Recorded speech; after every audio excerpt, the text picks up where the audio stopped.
Hey guys, my name is Francesca Barone, and I'm going to talk today in my project about a topic we recently went over, which is natural selection. I'm going to focus mainly on a part of natural selection that I think is very relevant to what's going on in the world today, which is human behavior, and how that drives and changes natural selection, all kind of leading up to unnatural selection.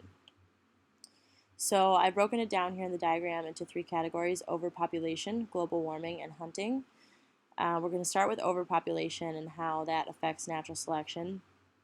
So, to begin, factory farming and monocropping. Obviously, the world, as many of us know, or planet Earth, is only really capable of sustainably housing about 2 billion people, but today we have over 7 billion people on the planet. So this has sparked huge amounts of factory farming and monocropping because we are trying to produce the highest amount of meat and vegetables possible to feed all of these people, and especially sustain our diets of eating a lot of meat and having a wide variety of vegetables available all the time.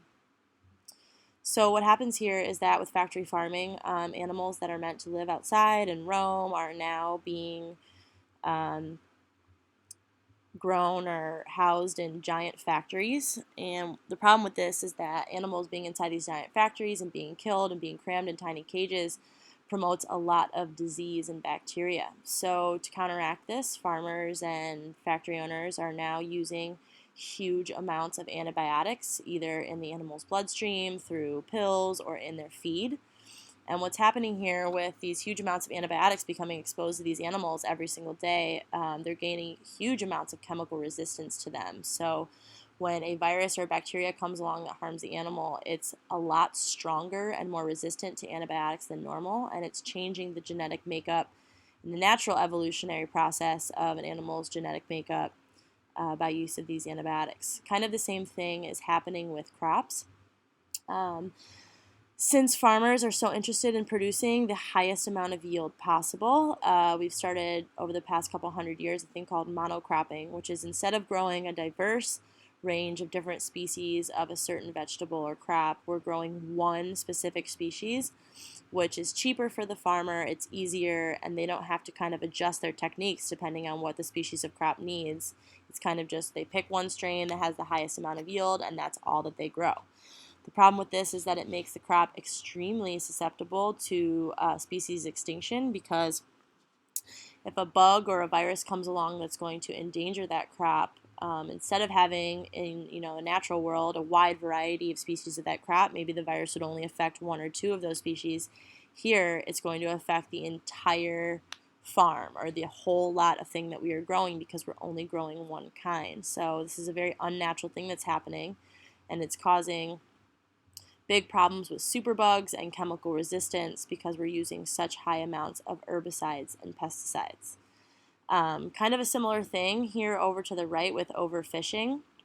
Because we have such a high demand for fishing and such a high demand for food, since we have so many people on the planet, it's causing huge issues in the natural process of fish.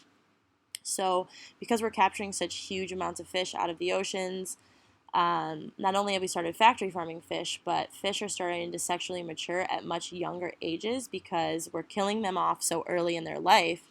They don't have the normal lifespan that they would if there weren't these large amounts of fishing. So fish, naturally, they want to survive. They don't want their species to go extinct. So they are increasingly over time getting smaller in their average size, because obviously when you're a fisherman or you're a company that's harvesting fish, you're going to catch the biggest fish out there to make the most money and produce the most yield. So fish are catching on to this technique over time, and their average size of their bodies is getting a lot smaller because they want to avoid being caught. So a pretty unnatural process there. Um, Obviously, severe mortality rates, which is unnatural, and also altered migration patterns. Fish are swimming deeper into the ocean and in lakes and rivers to try to avoid being caught, which is also changing their genetic makeup. They have to survive colder temperatures. They have to feed off different types of food, things that they wouldn't normally be doing if we were not here on this planet catching large amounts of fish. So Also, farmers that want to catch these fish and make a lot of money, we're losing a lot of genetic diversity because not only are many kinds of fish becoming endangered and even extinct, but we're changing the rates of evolution because we're catching such large amounts of these fish. The natural evolutionary process of the lives of these fish and of all sea creatures that we're catching is changing. It's rapidly happening because we're catching so many of them that their genetics and their genetic makeup is changing at a much faster rate than it normally would if they were dying at normal rates. So moving over to the middle, we're going to talk about global warming. Obviously, the main effect coming from global warming is going to be rising ocean temperatures. This is creating large-scale vegetative wipeouts because we're losing tons and tons of different types of corals and seaweeds due to rising ocean temperatures. It's creating altered migration patterns, as we already talked about, amongst fish, because fish and sea lions and all different types of sea creatures are having to dive a lot deeper because they want to survive in colder water. So as the oceans become warmer, these things are diving deeper. This is creating a lot of endangerment for a lot of animals because younger sea lion pups, for example, cannot.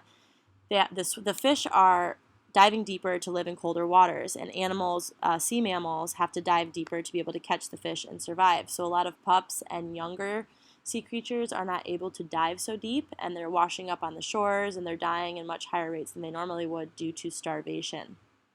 Obviously, this is leading to loss of genetic diversity and rapid evolutionary rates among fish size, which we already talked about because fish are over time becoming naturally smaller.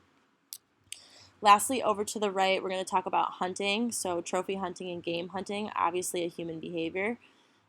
This is creating decrease in genetic ornamentation. So a lot of animals that are being hunted for their tusks or their feathers or any kind of animal ornamentation, a phenotypic thing, they're decreasing this over time because they're realizing that that is what is causing them to be sought out and hunted.